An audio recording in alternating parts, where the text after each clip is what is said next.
This is Rashad Hawkins. He's on the second floor of the Meigs County Courthouse in Tennessee. He was just sentenced to serve time in jail for failure to pay child support. And before the deputies could detain Hawkins, he fled the courtroom. Now, on the security camera, he hops the railing and is barely hanging on before he lets go. And the deputy appears not to follow. Keep your eye on Hawkins' legs as they dangle from the floor above. With nobody around, he hops up like nothing happened, running to the exit. People from the first and second floor come to check on all the commotion, and by then, Hawkins is long gone. He was on the run for just shy of 3 weeks until he was arrested over 200 miles away. In addition to the outstanding warrant from Tennessee, he was hit with a list of new charges, from criminal trespassing to assault on a police officer to resisting arrest. This is Jayson Cordero in the Rochester Hills Courtroom in Michigan. He was just sentenced to 90 days in jail for disorderly conduct and retail fraud. Now, take a look around the courtroom. Something is missing. The court deputy. After Cordero was given his sentence, he was reportedly told to sit down and wait by the judge. And when this was happening, the deputy was just walking into the courtroom. And he decides he doesn't want to go to jail today. So, he walks out of the courtroom. The deputy follows and picks up her speed. Now, keep your eye on the top right of the screen. Cordero is out the door and full out sprinting. He makes it across the street and the deputies try and catch up.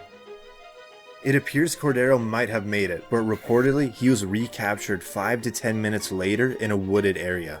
Cordero now faces new charges, including escaping lawful custody and resisting and obstructing a police officer.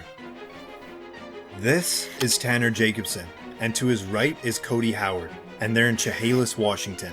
They are both dressed in prisoner uniforms and handcuffed as they appear on the third floor of the Lewis County Courthouse. Jacobson is in for charges of reckless driving and driving with a suspended license.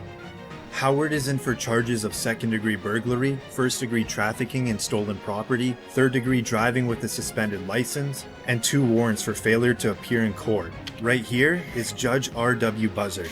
It appears there are no deputies in the room. Then Howard and Jacobson decide to do the unexpected and make a run for it. First goes Howard, then Jacobson. It appears this bystander almost goes after the escapees, but is held back. Judge Buzzard doesn't hesitate. You can see him ripping off his robe and going after the 2 men. They just made it out of the courtroom, but they're still in their handcuffs and sandals.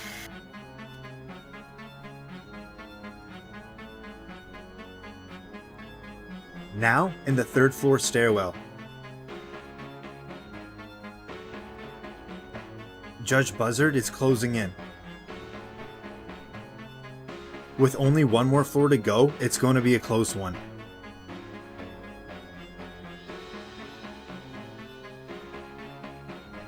After Jacobson takes a quick look around, he's out the door and gone.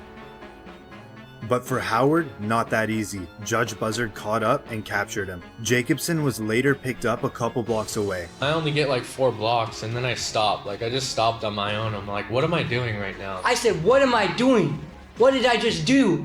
I gotta go with it now. There's nothing, I can't stop right here. There's nothing I could do now. I'm screwed. We were sitting there on the benches together and he's like, I'm gonna run. It was just a split second, decision. I don't even know why I did it. I would be out of here if I wouldn't have ran. They were both charged with second-degree escape. Reportedly, Jacobson was sentenced to 1 year and 1 day, and Howard was sentenced to just over 3 years behind bars.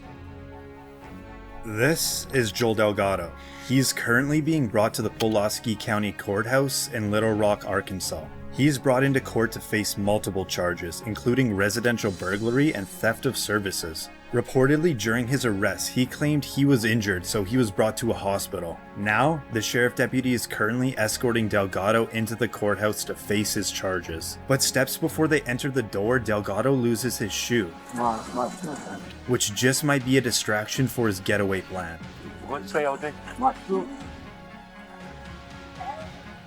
Hey, you see a shoe back there? Where is it? Oh. With Delgado being in a neck brace and a wheelchair, it appears he can't walk, but he sure can run.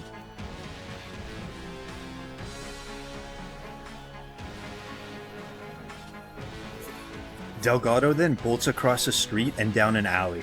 Oh, I'm gonna catch you, baby. I'm gonna shoot you.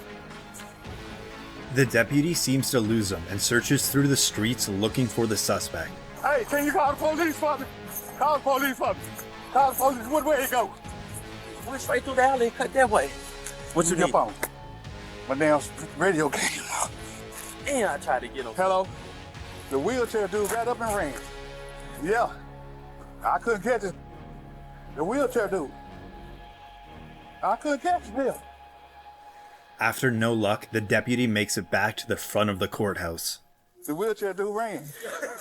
He had a neck brace on and all that. Did you really? Yeah. Couldn't need that wheelchair very much, did he? Hell no. The deputy then meets up with his colleagues and breaks the news.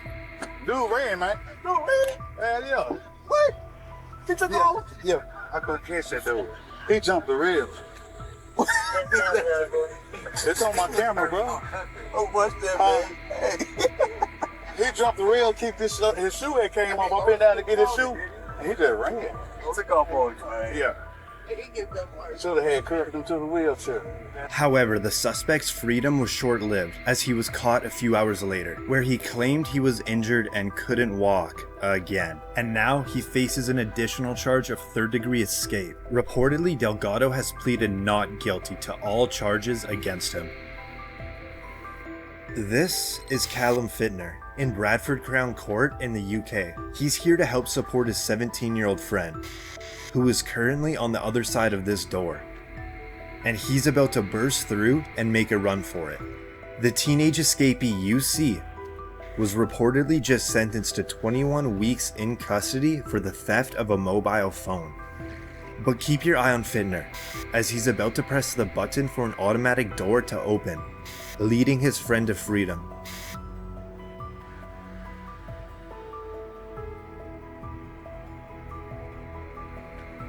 First goes the teenager, then 1, 2, 3, 4 security officers chasing the suspect, and it appears Finter takes a different route out of the building. The teenage phone bandit makes it out of the courthouse and is gone, and it appears the security officers lost him. And for Finter, he walks out casually, hopping down the steps like nothing ever happened. The teenager was on the run for 2 days when he was arrested and sentenced to an extra 6 months in jail for the escape.